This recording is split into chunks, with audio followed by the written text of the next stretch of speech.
Salut, c'est Noah Rose pour My Coach Séduction. Je suis avec Pauline et on va parler de la Kino Escalation. Oula, c'est un mot qui paraît un petit peu pompeux comme ça, mais finalement, qu'est-ce que c'est? Ça n'est que l'art du toucher. C'est quelque chose qu'il ne faut pas négliger lorsque vous êtes en train de tenter de séduire quelqu'un. Cette personne vous voit, elle vous entend. Il faut aussi qu'elle vous sente. Il faut aussi initier le contact et assez rapidement finalement dans votre interaction avec elle. On parle de Kino et on parle aussi de Kino Escalation.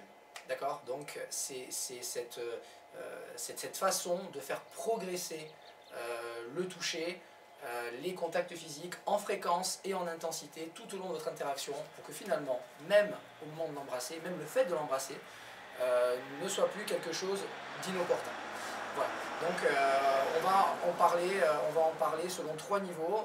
Lorsqu'on démarre une interaction, qu'on ne connaît pas encore forcément très bien la fille, lorsqu'on a déjà franchi quelques étapes dans notre séduction avec elle, et lorsqu'on se rapproche par exemple du moment fatidique, le baiser.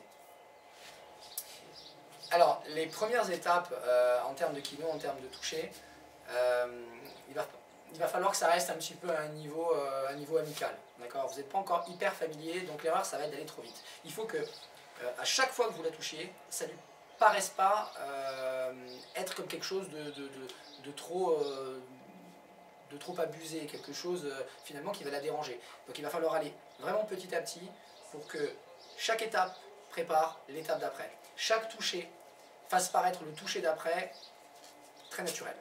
Donc un simple exemple, on va être en soirée, on va discuter, blablabla, et à un moment donné, elle va me dire quelque chose et je suis d'accord avec elle. Au moment d'acquiescer, je vais pouvoir dire « Ah, mais là-dessus, je suis complètement d'accord avec toi. Vous voyez, j'ai juste touché ici. » Le détail, je ne l'ai pas touché avec le plat de la main. Là, ça devient déjà un petit peu trop charnel, on dira. J'ai plutôt touché avec le dos de la main et j'ai touché sur l'avant-bras. Je ne suis pas monté ici non plus. Ce n'est pas non plus encore ma meilleure amie. D'accord? Donc ça, c'est un exemple. C'est l'exemple de quelque chose qu'on peut faire. On peut faire aussi, on peut être au comptoir et puis imaginez qu'il y a un comptoir devant. Je suis avec Pauline au comptoir et puis je veux appeler le serveur. Je peux très bien m'appuyer sur elle pour appeler le serveur. Je peux très bien m'appuyer ici pour appeler le serveur. Même si c'est déjà vers son épaule, qui est quand même une partie sensuelle chez la femme. Étant donné que c'est pour m'appuyer, c'est possible. Je peux aussi ne pas utiliser mes mains, juste m'appuyer ici pour appeler le serveur. Je peux lui montrer quelque chose. Tu connais ce mec là-bas par exemple. Et donc, je vais m'appuyer sur elle ou l'interpeller en disant « Hey, ce mec là-bas, tu le connais ?» Et donc, pour l'instant, on n'est pas du tout dans un contact qui est pleinement assumé, mais on est plutôt dans quelque chose où on commence à la toucher, commence à se familiariser avec l'idée qu'on ait des contacts physiques, même s'ils sont relativement courts, même s'ils ne sont pas très intenses, et qu'ils ne touchent pas des parties du corps qui vont la gêner.